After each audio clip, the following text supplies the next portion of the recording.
everyone, welcome back to Brainipedia Skills. I'm Neha, your polity teacher, and आज का जो हमारा टॉपिक है वो है schedule and tribal areas. Basically आज की क्लास में हम डिस्कस करेंगे स्केड्यूल एरियाज़ क्या होते हैं, ट्राइबल एरियाज़ क्या होते हैं एंड दोनों के बीच का डिफरेंस क्या होता है. ऐसे कौन से प्रोविजंस हैं हमारे संविधान में जो स्केड्यूल एरियाज़ और ट्राइबल एरियाज़ को डिफाइन करते हैं. स्केड्यूल एरियाज़ और ट्राइबल एरियाज़ हमारे देश के बाकी एरियाज़ से, बाकी टेरिटरीज से किस तरीके से अलग होते हैं, किस तरीके से डिफरेंट होते हैं, ये सारी ही बातें हम आज की क्लास में डिस्कस करने वाले हैं. So let's begin the class. पहले हम बात करेंगे स्केड्यूल एरियाज़ के बारे में. So schedule areas are regions in India identified under 5th schedule of the constitution. Schedule areas के बारे में हमें हमारे संविधान के 5th शेड्यूल में देखने को मिलता है. इसके जो भी प्रोविजंस होते हैं हमें सभी प्रोविजंस स्केड्यूल एरियाज़ के 5th शेड्यूल्स में देखने को मिलते हैं. These areas are primarily inhabited by tribal communities and are recognized for their unique culture and social characteristics. अगर मैं बात करूं कि स्केड्यूल एरियाज़ में हमें कौन से ऐसी बातें देखने को मिलती हैं, क्या ऐसी नई चीज़ देखने को मिलती है, क्या ऐसी यूनिक चीज़ देखने को मिलती है जो हमें हमारे देश की बाकी टेरिटरीज़ में देखने को नहीं मिलती, तो जवाब होगा यहाँ पे हमें बहुत सारी ट्राइबल कम्युनिटीज़ देखने को मिलती हैं. एंड ट्राइबल कम्युनिटीज़ के साथ साथ इन स्केड्यूल एरियाज़ में उन ट्राइबल कम्युनिटीज़ का स्पेशल कल्चर, यूनिक कल्चर और उन्हीं की सोसाइटी हमें देखने को मिलती है. बेसिकली ऐसे एरियाज़ जहाँ पे हमें मेजरली ट्राइबल कम्युनिटीज़ देखने को मिलेंगी एंड ट्राइबल कम्युनिटीज़ के साथ साथ उनका जो खुद का एक यूनिक स्पेशल कल्चर होता है वो हमें स्केड्यूल एरियाज़ में प्रिवेल करता हुआ नज़र आता है.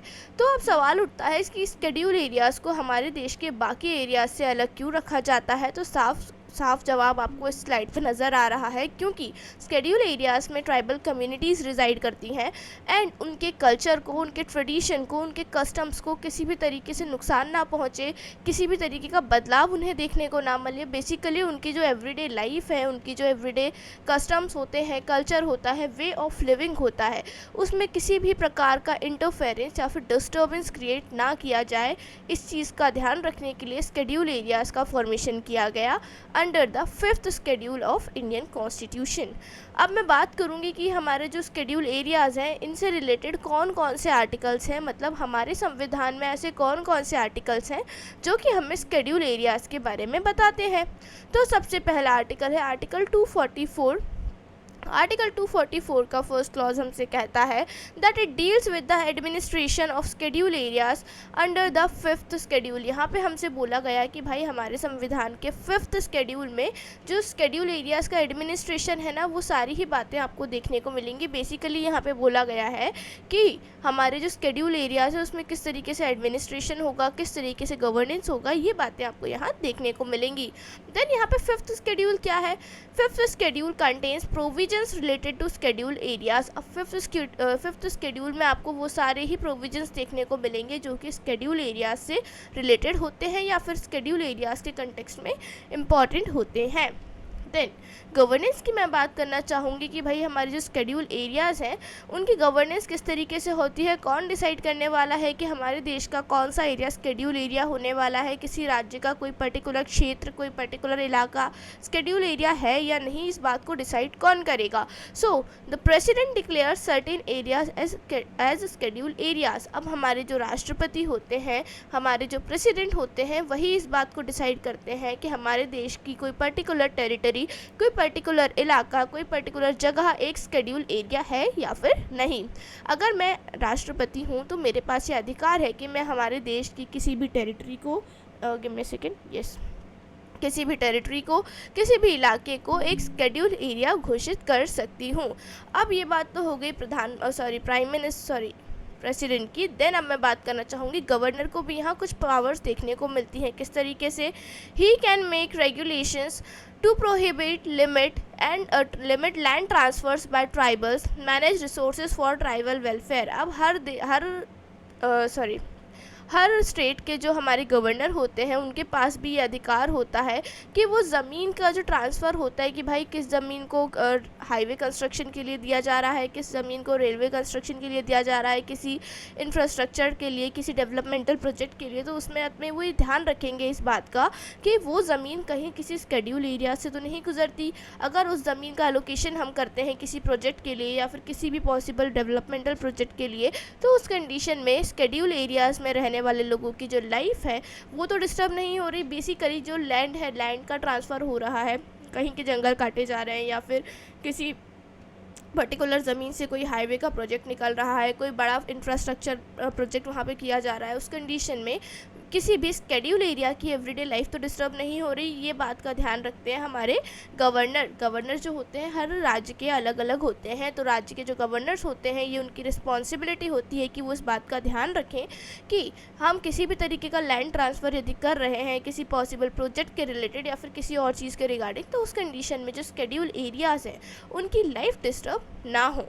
नेक्स्ट हम बात करना चाहेंगे formation of tribal advisory council के बारे में, TAC के बारे में। यहाँ पे एक ट्राइबल एडवाइजरी काउंसिल का भी फॉर्मेशन किया जाता है, TAC। अब ये जो TAC है, ट्राइबल एडवाइजरी काउंसिल है, इसका क्या कार्य है चलिए देखते हैं। It advises on the welfare of STs। Basically जो हमारी ट्राइबल एडवाइजरी काउंसिल है, ये एडवाइजरी काउंसिल नाम से ही पता चलने वाला है, एडवाइस करने वाले हैं किसके बारे में, नाम में ही लिखा है ट्राइबल यानी कि ट्राइब्स के बारे में। ये एडवाइस करते हैं, ऐसी सजेशंस देते हैं जिससे कि हमारे जो शेड्यूल्ड ट्राइब्स हैं उनका वेलफेयर हो सके, उनके भले की बातें बताते हैं बेसिकली कि उनके बारे में हम अच्छी चीज़ें कैसे कर सकते हैं, उनकी ज़िंदगी को हम और बेहतर कैसे बना सकते हैं, हमारे देश में उनकी जो जीवन यापन है, जो भी उनकी एवरीडे लाइफ है, उसे हम और इजी और आसान कैसे बना सकते हैं। बेसिकली उन्हें एक ऐसा सेफ़ इन्वायरमेंट हम प्रोवाइड करें जहाँ पे उनके जो रिलीजन्स है या फिर जो उनके कस्टम्स हैं या फिर जो भी उनका ट्रेडिशंस होते हैं उन्हें किसी भी प्रकार का डिस्टर्बेंस फेस ना करना पड़े और किसी भी प्रकार की समस्या वहाँ पे ना हो। It composed of 3/4 members from the scheduled tribes in the legislative assembly. अब यहाँ पे मेंबर्स किस तरीके के देखने को मिलेंगे, आपको 3/4 मेंबर देखने को मिलेंगे from scheduled tribes in the legislative assembly में जो शेड्यूल्ड ट्राइब्स के मेंबर्स होते हैं, ST के मेंबर्स होते हैं, उनमें से 3/4 मेंबर्स आपको यहाँ देखने को मिलेंगे आपके ट्राइबल एडवाइजरी काउंसिल में। अब यहाँ पर शेड्यूल्ड ट्राइब्स के मेंबर्स को इसीलिए रखा जा रहा है क्योंकि ST यानी शेड्यूल्ड ट्राइब्स की जो भी समस्याएं होंगी, जो भी परेशानियां होंगी, वो ऑफकोर्स उनके मेंबर्स से बेहतर और कोई नहीं समझ सकता। इसीलिए यहाँ पे इस एडवाइजरी काउंसिल में शेड्यूल्ड ट्राइब्स के मेंबर्स का भी हमें पार्टिसिपेशन देखने को मिलता है। Then states with schedule areas, ऐसे कौन कौन से स्टेट्स हैं जहाँ पे हमें शेड्यूल एरियाज़ देखने को मिलते हैं। यहाँ पे बेसिकली जो हमारे शेड्यूल एरियाज़ होते हैं वो हमें सेंट्रल और वेस्टर्न इंडिया में देखने को मिलते हैं। अब जो हमारे शेड्यूल एरियाज़ होते हैं और जो ट्राइबल एरियाज़ होते हैं, इन दोनों के बीच का एक डिफरेंस ये भी हो जाता है कि हमारे जो शेड्यूल एरियाज़ होंगे वो सेंट्रल और वेस्टर्न इंडिया में आपको देखने को मिलेंगे, वहीं जो आपके ट्राइबल एरियाज़ होंगे वो मेजरली आपको नॉर्थ ईस्टर्न स्टेट्स में देखने को मिलेंगे। मैं बात करूँ अगर शेड्यूल एरियाज़ की स्टेट्स की, ऐसी कौन कौन सी स्टेट्स हैं जहाँ पे हमें शेड्यूल एरियाज़ देखने को मिलते हैं, तो वो स्टेट्स होंगी आंध्र प्रदेश, झारखंड, उड़ीसा, गुजरात, छत्तीसगढ़ एट्सेट्रा। ये वो कुछ मेजर स्टेट्स हैं जहाँ पे हमें शेड्यूल एरियाज़ देखने को मिल जाते हैं। देन मैं बात करना चाहूँगी पर्पस की कि भाई ये जो शेड्यूल एरियाज़ हमने बनाए हैं, ये जो स्पेशल एरियाज़ हमने बनाए हैं, इनका क्या पर्पस है। It protects tribal culture, land and resources while ensuring welfare. Basically यहाँ पे ट्राइबल कल्चर को प्रोटेक्ट किया जाता है, बचाया जाता है, ज़मीनों को बचाया जाता है, जो रिसोर्सेज होते हैं, बहुत सारे नेचुरल रिसोर्सेज हमें इन जगहों पे देखने को मिलते हैं, उन नेचुरल रिसोर्सेज को भी प्रिजर्व किया जाता है, सेफगार्ड प्रोवाइड किए जाते हैं। जो ज़मीन होती है, जो फॉरेस्ट होते हैं इन जगह के, उन्हें भी एक तरीके का प्रिजर्वेशन, एक तरीके का सेफगार्ड प्रोवाइड किया जाता है। जब हम किसी भी एरिया को एक शेड्यूल एरिया के अंदर डिफाइन कर देते हैं हमारे राष्ट्रपति, तो उस एरिया में आने वाली जितनी भी ज़मीन होती है, जितने भी रिसोर्सेज होते हैं, जितने भी पेड़ पौधे होते हैं, उनका बहुत अच्छे तरीके से संरक्षण किया जाता है, उन्हें बहुत अच्छा सेफगार्ड यानी सेफ्टी प्रोवाइड की जाती है। देन डेफिनेशन की मैं बात करना चाहूँगी। Tribal areas are region primarily अब यहाँ पे हमारा जो स्केड्यूल एरिया था ये कंप्लीट होता है। नेक्स्ट हम बात करने वाले हैं ट्राइबल एरियाज़ के बारे में। ट्राइबल एरियाज़ को स्टार्ट करने के पहले मैं एक बार फिर से हमारा स्केड्यूल एरिया में हमने जो बातें डिस्कस करी उसे रिपीट करना चाहूँगी। स्केड्यूल एरियाज़ में हमने सबसे पहले देखा कि जो स्केड्यूल एरियाज़ होते हैं हमारे संविधान के 5th स्केड्यूल के अंदर देखने को मिल जाते हैं।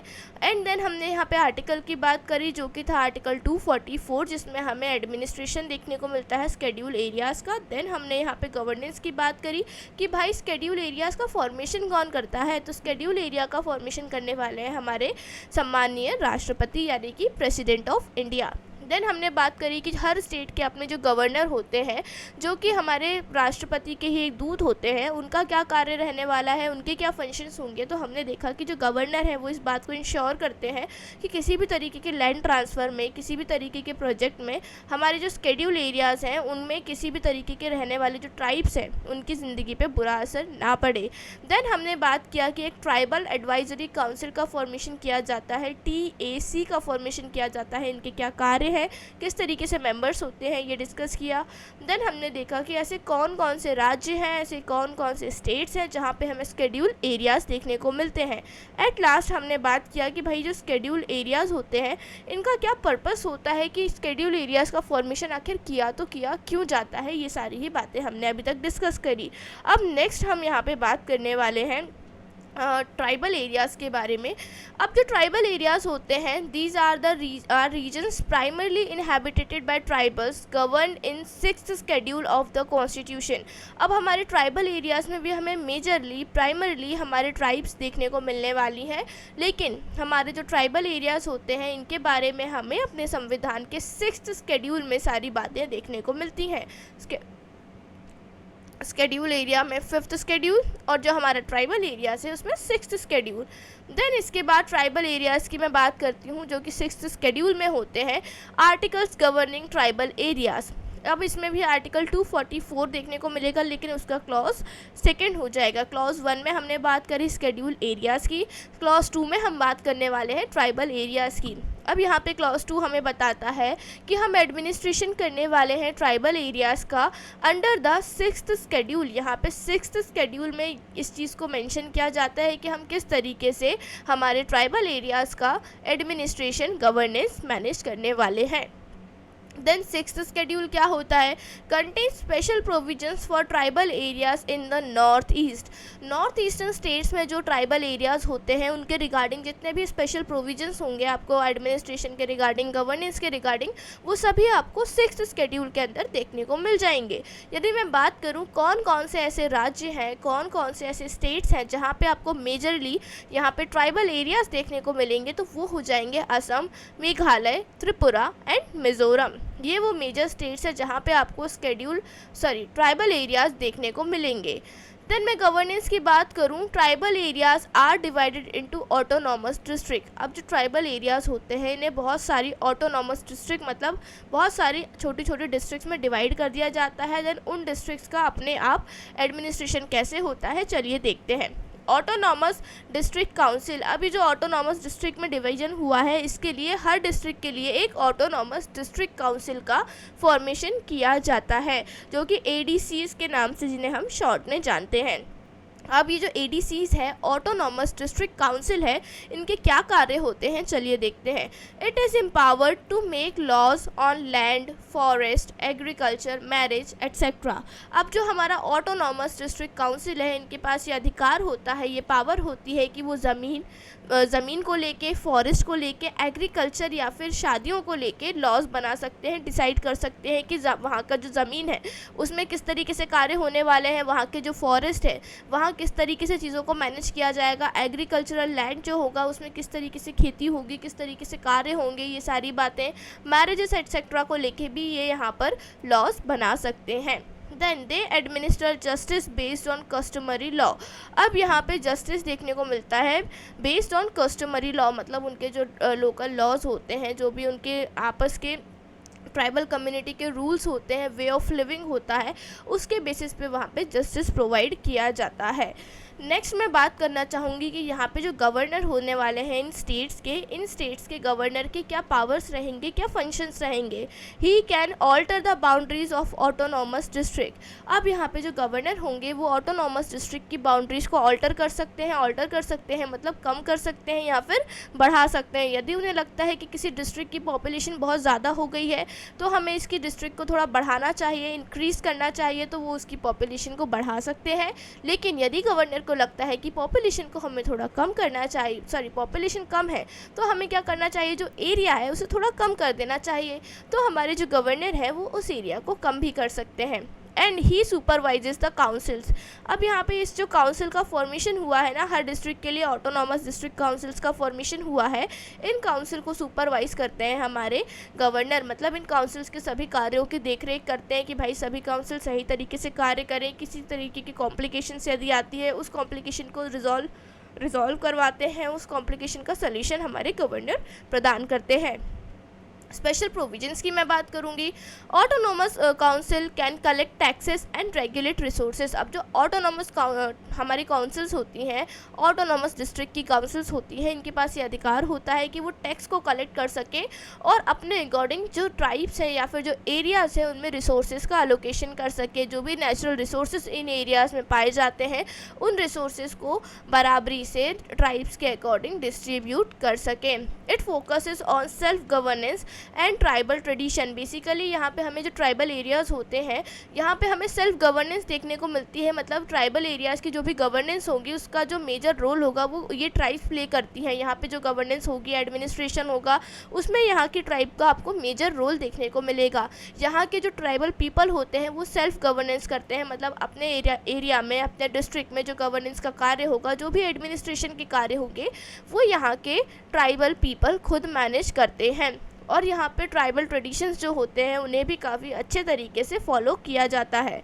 देन इसके बाद हम यहाँ से बात करेंगे, एक तरीके का कंपैरिजन हम देखेंगे। भाई हमारे जो क्या बोलते हैं ट्राइबल एरियाज़ होते हैं और जो शेड्यूल एरियाज़ होते हैं, इन दोनों के ही बीच का हम कंपैरिजन देखने वाले हैं कि भाई आखिर ये जो ट्राइबल एरियाज़ हैं और जो शेड्यूल एरियाज़ हैं ये एक दूसरे से अलग कैसे हैं, इन दोनों को अलग अलग क्यों किया गया, अलग अलग क्यों रखा गया।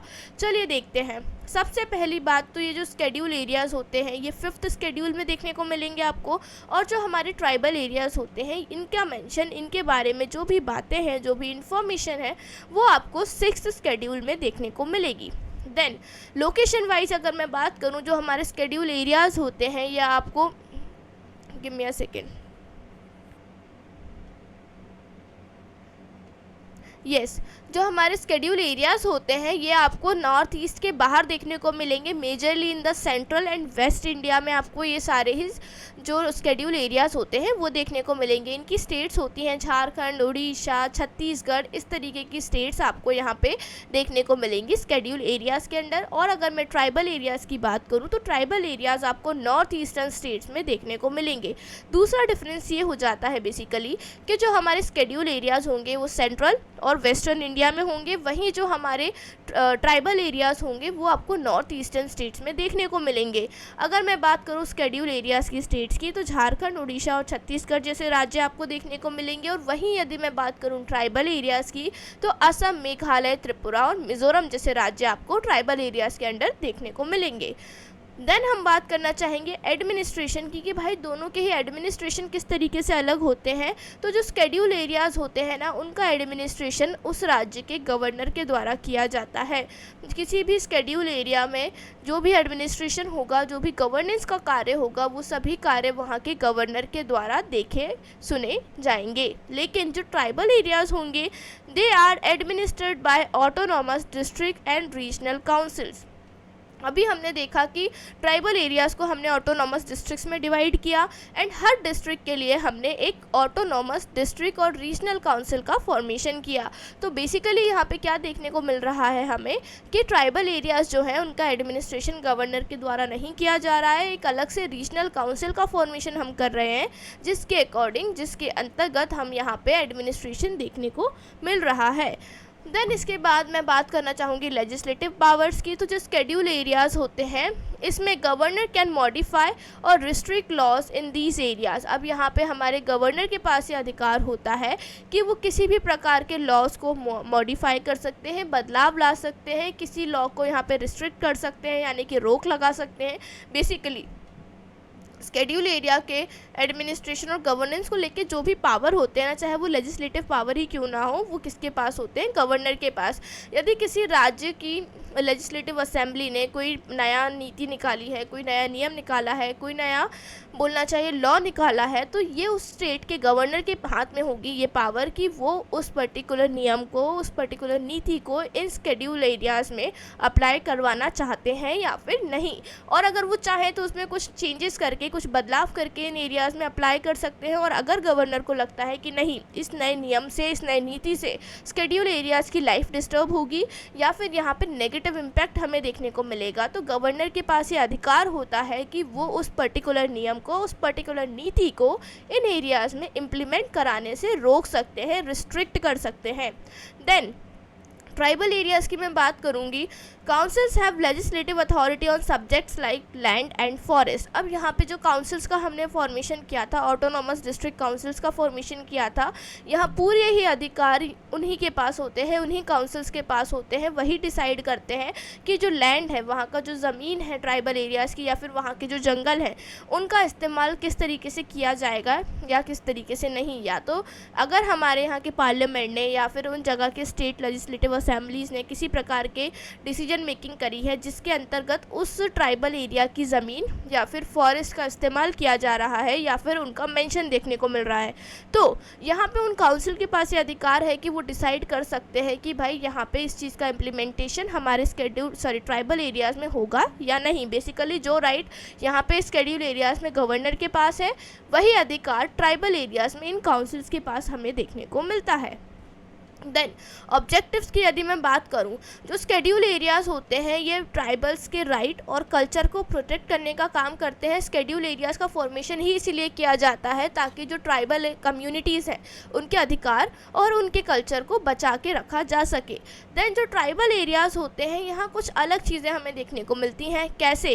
It aims at granting autonomy and self governance to the tribal community. जो ट्राइबल एरियाज़ होते हैं यहाँ पे ट्राइबल कम्युनिटी को सेल्फ गवर्नेंस की छूट दी जाती है। Tribal communities basically tribal areas में खुद से सारा एडमिनिस्ट्रेशन, सारे गवर्नेंस को मैनेज कर सकती हैं एंड साथ ही साथ इनके एरिया की, इनके क्षेत्र की ऑटोनॉमी इन्हें प्रोवाइड की जाती है कि भाई ये जो आपका क्षेत्र है, ट्राइबल एरिया है, यहाँ पे जो भी डिसीजन मेकिंग होगी, जो भी बदलाव होंगे वो आप खुद कर सकते हैं, उसके लिए आप स्वयं जिम्मेदार होंगे।